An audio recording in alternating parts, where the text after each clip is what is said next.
শুধুমাত্র একটা নির্বাচন কিংবা ভোটের জন্য এত মানুষ জীবন দেয়নি।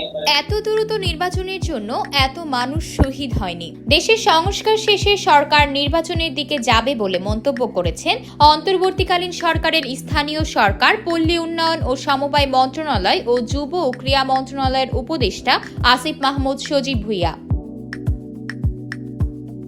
বুধবার সকালে ঠাকুরগাঁওয়ের বালিয়াডাঙ্গি উপজেলার পরিষদ হলরুমের শীতার্তদের মাঝে শীতবস্ত্র বিতরণে এসে এসব কথা বলেন তিনি। উপদেষ্টা আসিফ মাহমুদ বলেন, বিগত দিনে উত্তরবঙ্গের জেলাগুলো অবহেলিত ছিল।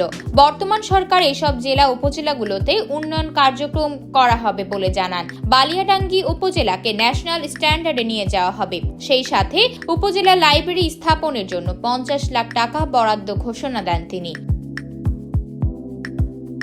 সরকারি কর্মকর্তারা ঠিকাদারির সাথে জড়িতদের বিষয়ে আসিফ মাহমুদ বলেন, দেশের বিভিন্ন জায়গায় সরকারি কর্মকর্তারা ঠিকাদারির সাথে যুক্ত হয়ে যাচ্ছেন।